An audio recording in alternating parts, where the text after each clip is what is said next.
por imprudente. Este conductor del autobús que está viendo en su pantalla, un autobús blanco, intenta ganarle el paso al tren y terminó embestido.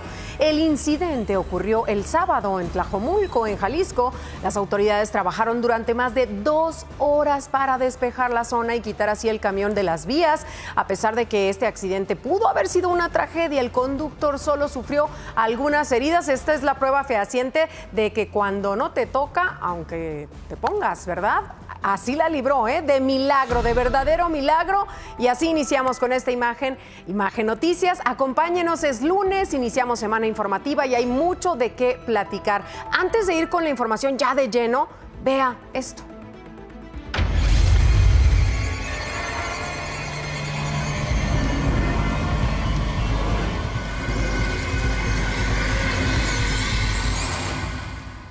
Ya vio que bastaron segunditos nada más, en cuestión de segundos. Esta es una nueva modalidad de robo en transporte público para que tenga usted cuidado, tome precaución. Más adelante le voy a contar dónde ocurrió eso.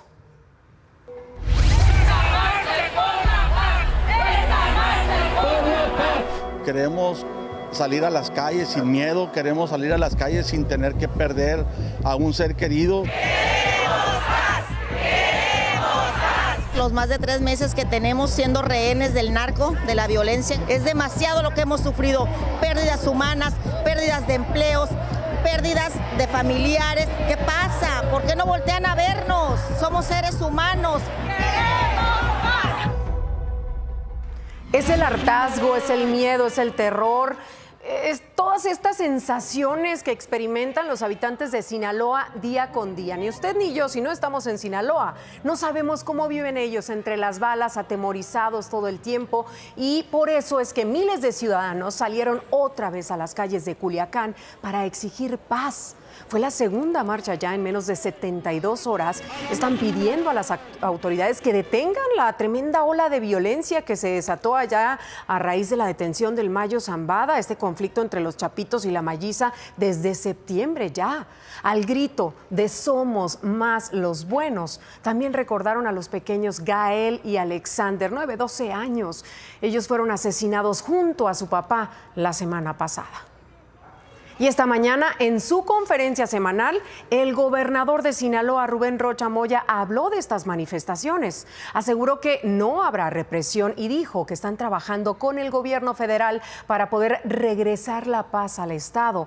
Sobre las críticas que ha recibido en estas protestas, ¿qué dijo el gobernador? Aquí está su comentario.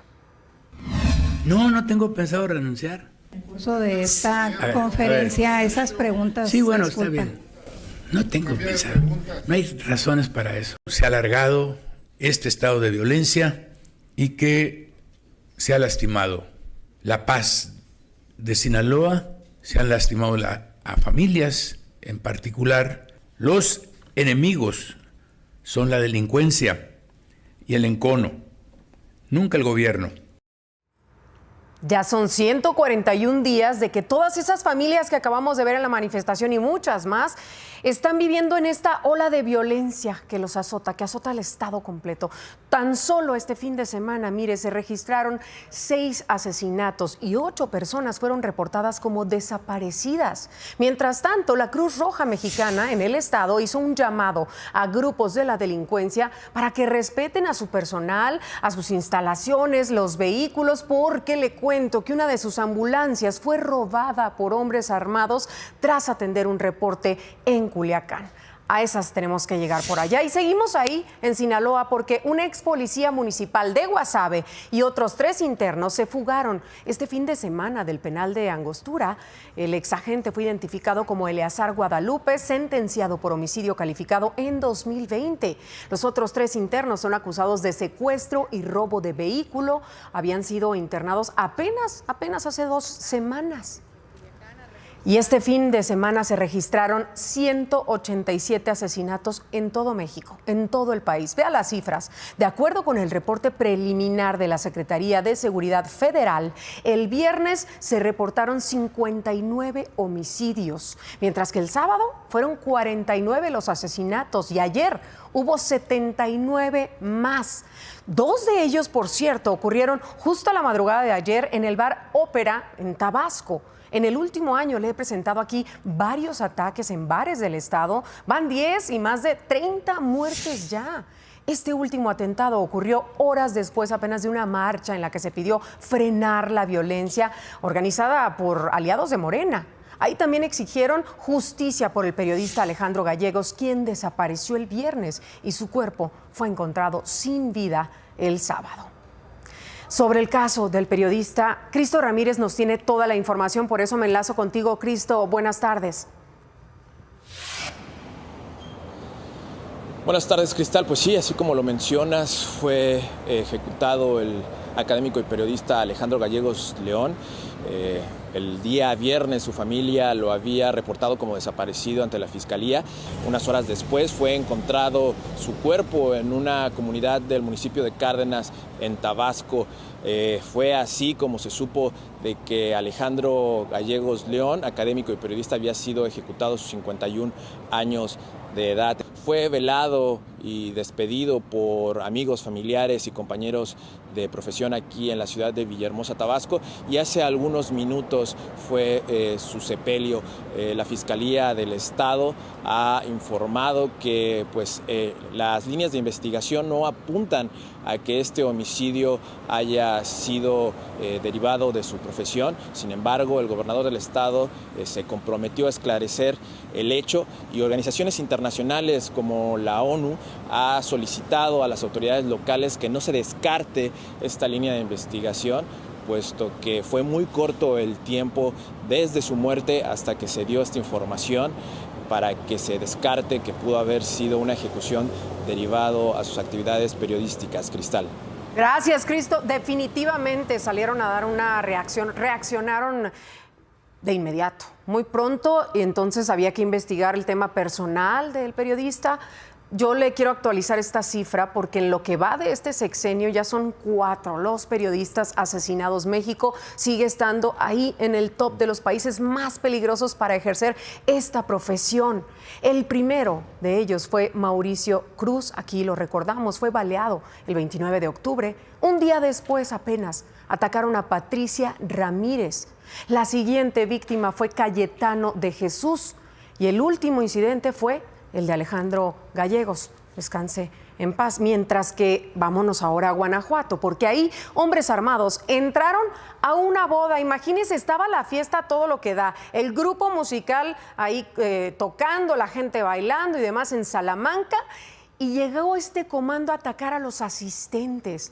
Dejaron 3 muertos y 12 heridos, 2 de ellos de gravedad. Los hechos ocurrieron la noche del sábado en un salón de fiestas de la colonia La Cruz. En el lugar había niños presentes, por cierto, imagínense qué escena. Hasta el momento no hay personas detenidas por esto. Y en Guerrero, el gobierno y las Fuerzas Armadas están implementando ya un operativo para custodiar la distribución de productos de empresas de refresco, cerveza y alimentos. ¿Por qué? ¿Qué está pasando? Es que hubo ataques el jueves en Acapulco, se acordará, donde 3 repartidores fueron asesinados. Además de vigilar las rutas, también se han coordinado con la seguridad de las empresas para poder así resguardar las instalaciones. Um cidadão, não pode 2 cidadãos, não pode 3 cidadãos achar que pode ferir a soberania de uma nação. Muita falta de respeito, muita irracionalidade, muito racismo, muitas agressões, muita gente passando mal, sendo desmaiada, por falta de respiração. Bajo condiciones verdaderamente lamentables, inhumanas. Así fue como deportaron autoridades de Estados Unidos a migrantes brasileños y colombianos este fin de semana. El presidente de Brasil, Lula da Silva, presentó una queja por estas condiciones. En el caso de Gustavo Petro de Colombia, incluso negó el aterrizaje a aviones con indocumentados de su país. Trump respondió con impuestos a productos colombianos e incluso pidió cancelar visas a diplomáticos colombianos en Estados Unidos. Petro replicó la medida, pero anoche Anoche Colombia finalmente cedió y acordó no pagar aranceles a cambio de recibir a sus deportados, aunque en otras condiciones, no como las que acabamos de ver ahorita en pantalla. Y México también recibió miles de connacionales desde Estados Unidos. Claudia Sheinbaum dijo esta mañana que van más de 4,000, solo en la primera semana de Donald Trump, más de 4,000. La presidenta vio positivo el acuerdo entre Colombia y Estados Unidos tras la emergencia migratoria que ha movilizado tropas en territorio estadounidense. El lugar donde se han concentrado los militares, déjeme platicarle que es en la frontera con México. Estamos hablando de que al día de hoy hay 2,500 activos de Texas hasta California. Además van a llegar 1,500 elementos más que se van a colocar, van a ponerse ahí a colocar alambre de púas para evitar cruces migratorios en zonas clave, imagínense. Una de estas zonas clave, por cierto, es Nogales, en Sonora. Marco Silva, mi querido Marco, está por allá. Háblanos de las cifras de deportaciones en ese estado. Me enlazo contigo. Buenas tardes. Desde la Garita Mariposa, aquí en Nogales, Sonora. Muy buenas tardes, Cristal, a ti y a todo el auditorio. El año pasado, este estado fue el que recibió más migrantes deportados en el 2024. Y de ese universo, el 75% entró a México por aquí, por Nogales, Sonora. El albergue, el refugio temporal que el gobierno federal habilitó en esta ciudad, en las instalaciones de la unidad deportiva locales, está todavía en los últimos detalles para poder funcionar y mientras tanto, pues los migrantes son conducidos a estos refugios como los que vemos en pantalla que están operados por el municipio o por organizaciones principalmente de origen religioso. Las cosas aquí todavía tranquilas, pero la verdad es que para la vocación que tiene esta ciudad fronteriza, nada. Gracias, querido Marco. Así la situación por allá en la frontera de Nogales, Sonora, con Arizona, Nogales, Arizona. Y siguiendo con estos temas migratorios, mire, detuvieron en Colorado a 40 migrantes indocumentados que están vinculados con la organización criminal venezolana Tren de Aragua. Esto se logró en una redada. Hubo una redada que realizaron la madrugada de ayer en un club nocturno clandestino del condado de Adams. Durante el operativo, autoridades también decomisaron drogas, dinero en efectivo y armas. Y en medio de todo esto, Selena Gómez explotó en llanto y pidió perdón a nuestro país. Le pidió perdón a México.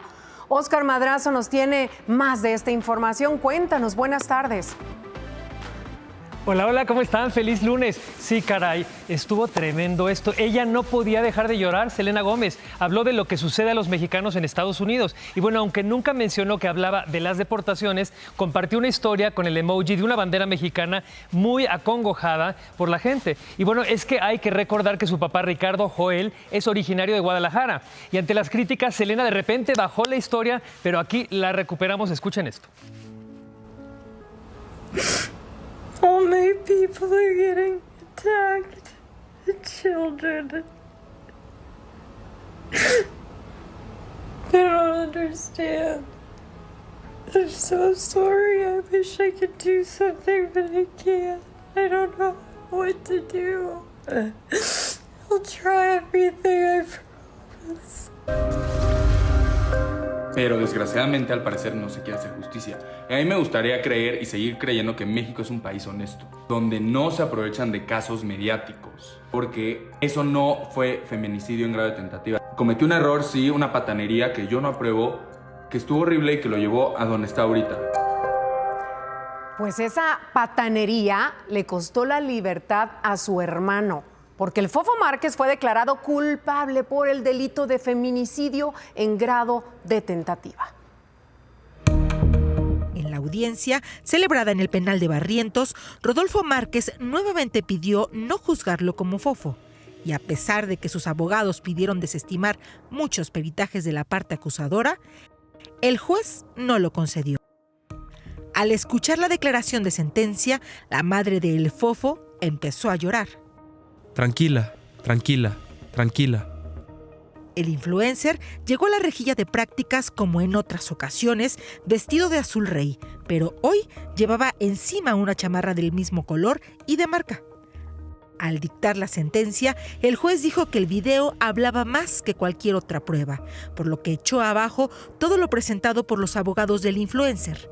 a quien hoy ni sus más de 3 millones de seguidores lo salvan de una condena.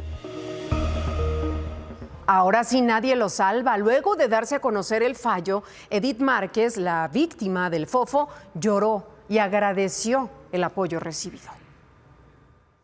Es lo que esperábamos todos, justicia, simplemente lo que yo esperaba, que siempre creí en la fiscalía, siempre creí que bueno, en la resolución del juez y agradecida y gracias por toda la fiscalía, mi abogado jurídico. Este miércoles se le va a dictar condena al Fofo Márquez, la cual podría ser de 13 a 48 años en la cárcel. La audiencia será a las 4 de la tarde en el penal de Barrientos y por supuesto que aquí le vamos a mantener bien informado al respecto. Soy Mafer Turrent. Por proteger a mis hijos, quieren meterme a la cárcel. El 8 de septiembre de 2023 me salí de la casa que compartía con el papá de mis hijos para protegernos. El 18 de enero de este año se los presté para que pasaran el fin de semana con él.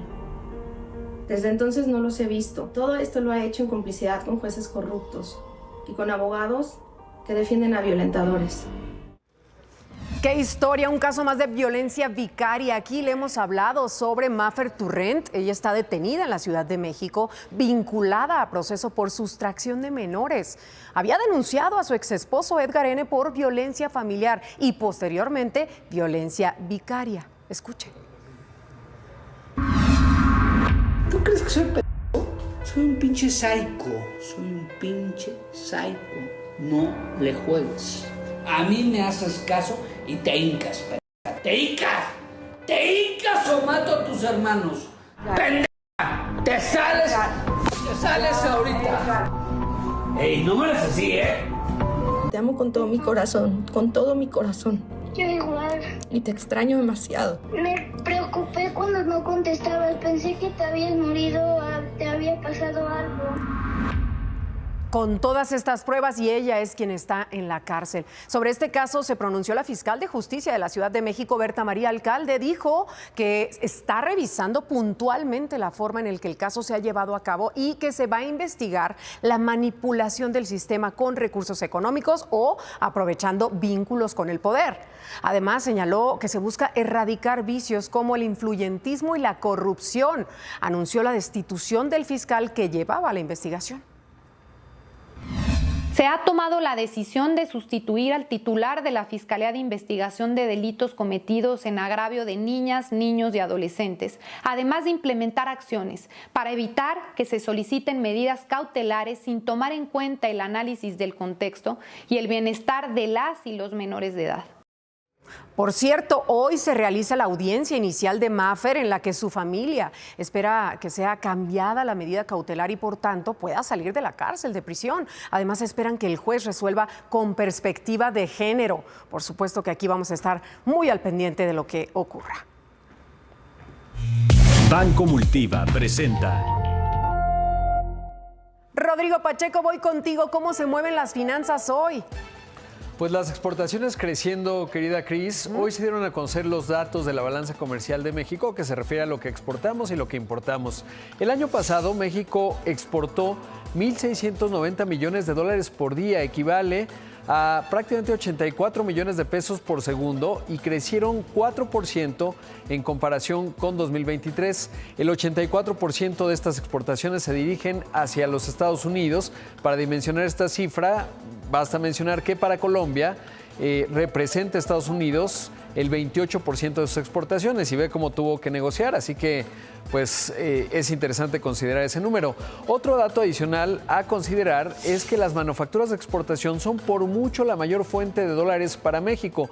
Superan 8 veces los ingresos por remesas, ahí estamos viendo que son de 64 mil millones de dólares y casi 19 veces los ingresos por turismo.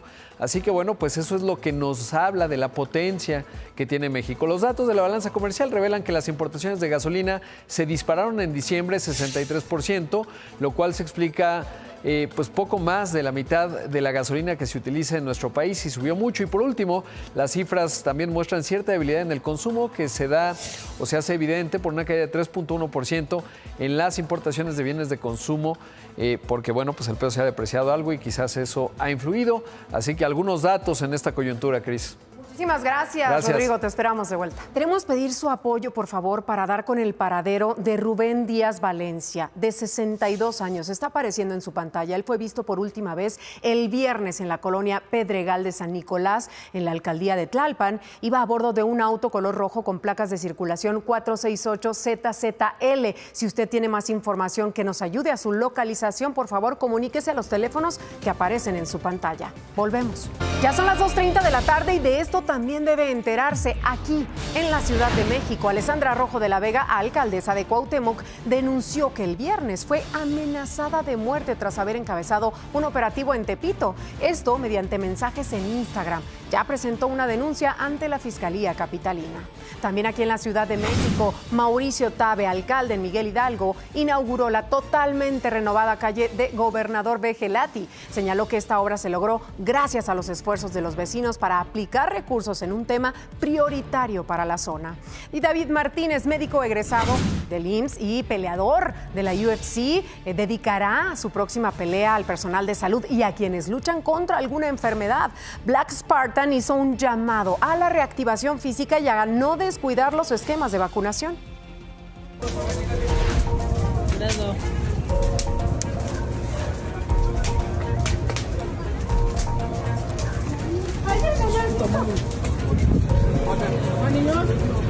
Una embarazada.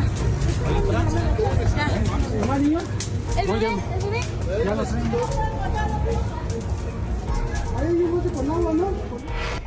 Estos policías sí merecen un aplauso, compañeros, un aplauso allá en casa porque vio el trabajo que hicieron. Rescataron a 3 niños, lo acaba de ver en su pantalla, ocurrió en la colonia Peralvillo, aquí en la Ciudad de México. El sábado estos policías recibieron un llamado de auxilio por este incendio, donde estaban atrapados los menores y una mujer embarazada. Sin esperar a los bomberos, los oficiales entraron, como los acaba de ver, a la casa. Entre los gritos de los vecinos lograron un rescate exitoso y sacaron en brazos a los pequeños. Usted los acaba de ver. Y aquí también la buena noticia es que el secretario de Seguridad, Pablo Vázquez, anunció que serán ascendidos por su valentía. Bien, buena actuación. Vamos contigo, Adriana Treviño. ¿Frío o calor? ¿Qué tenemos para esta semana? Cuéntanos. Pues las dos cosas, mi querida Cris. Primero, el Frente Frío número 25 causará lluvias en partes de Coahuila, Nuevo León, Tamaulipas, San Luis Potosí, Baja California.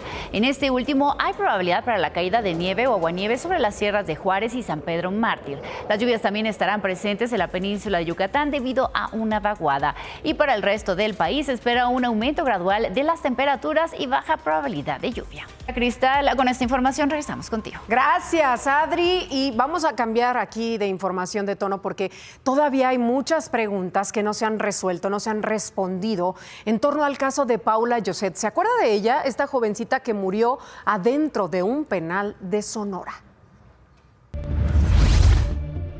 Pues el nombre que nosotros identificamos era Daniel Romero y por WhatsApp pues utilizaba diversos números que seguramente pues ahí se compartían al interior del centro penitenciario.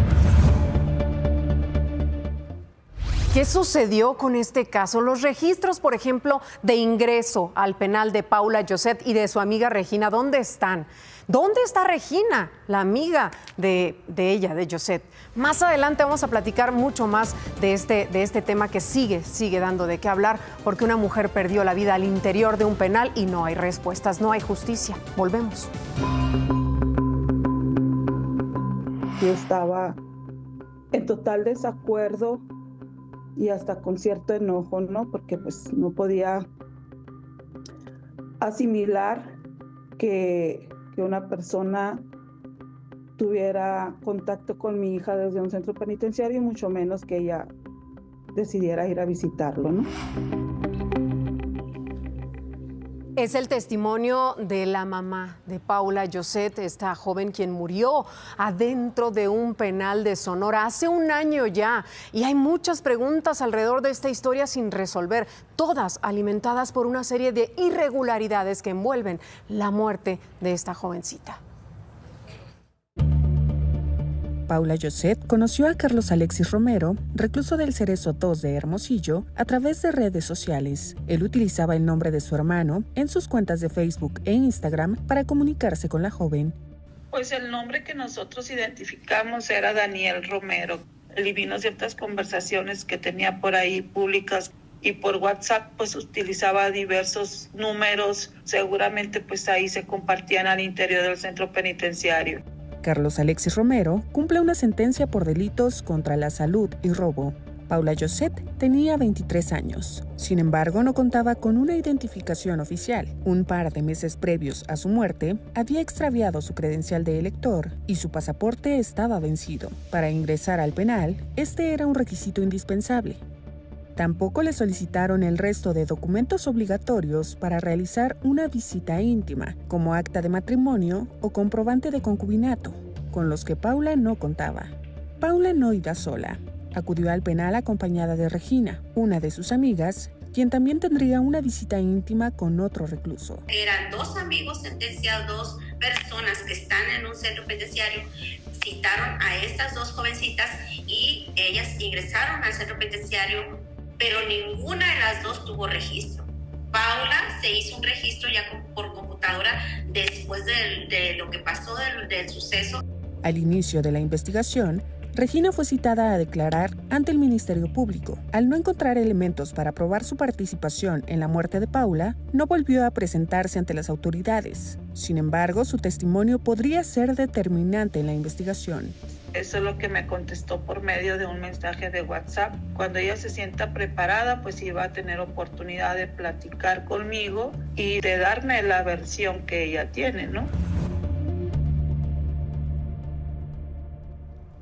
Imagínese el dolor de esta mamá que perdió a su hija así y la amiga le contesta, cuando esté lista, cuando esté preparada, hablamos. Ya pasó un año y no ha llegado ese momento. Y en aquella ocasión no hubo identificación, pero así lograron entrar, qué fácil, al penal estas dos jovencitas. ¿Por qué? ¿Se cumplió al menos con el horario de visita? Mañana vamos a platicar más de este caso, de esta historia. A todo el equipo. Irán Hurtado, ya estás listo con esas imágenes que se han vuelto virales en las últimas horas en redes sociales. Cuéntanos de esta nueva modalidad de robo que nos tiene, la verdad, impresionados por la cantidad de segundos que son necesarios, pero también necesitamos estar muy al pendiente. Por favor, no descuide sus objetos personales, porque este video que nos va a presentar Irán es muestra, es prueba de lo fácil que los amantes de lo ajeno nos despojan. Es correcto, mi querida Cristal. ¿Qué tal? ¿Cómo están? Excelente tarde. Pues sí, vámonos rápidamente con la información, porque ya lo veíamos al inicio del programa. Esto es para que se mantengan muy alertas cuando viajan en el transporte público, porque se dieron a conocer estos dos videos de cómo los maleantes pues roban celulares a los pasajeros distraídos.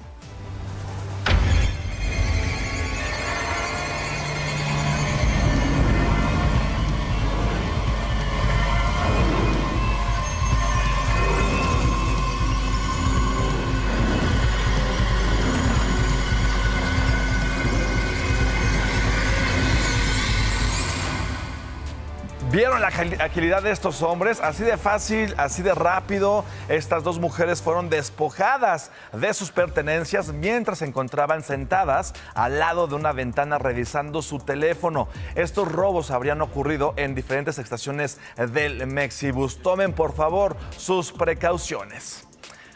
Y en más historias y en más videos, cámaras de seguridad grabaron el momento justo en el que un puesto de comida explotó a plena luz del día.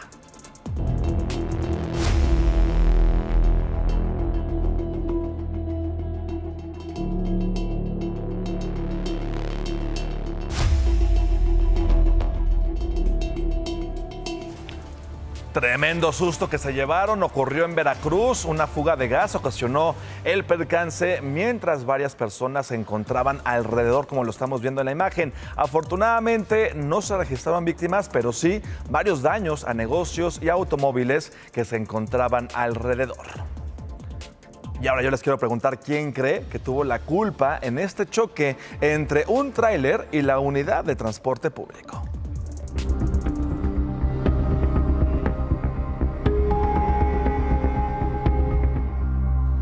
Vean, por la imprudencia de este chofer, ocurrió en la autopista México-Querétaro cuando esta unidad de transporte público hizo un cambio muy brusco de carril y se impactó contra un tráiler para después estrellarse contra otro autobús a toda velocidad. Afortunadamente, también como en el caso pasado, no se registraron personas lesionadas, pero que esta imagen, mi querida Cristal, nos sirva para recordarles que manejen con precaución estos señores del transporte público, porque hay unos que de verdad de plano no nos ayudan. No, de plano. Oye, las dos manos al volante, me regaña Matías, y yo me atrevo a quitar una del volante, así que mira. El mismo consejo, ¿no? Mira. Es correcto, sí. Y aparte, pues, respetando los límites de velocidad. Totalmente. Ahí van unos chateando luego y manejando, qué terror. Gracias, Irán. Gracias, mi querida Cristal, que tengan un excelente lunes, buen inicio de semana. Igual para ti.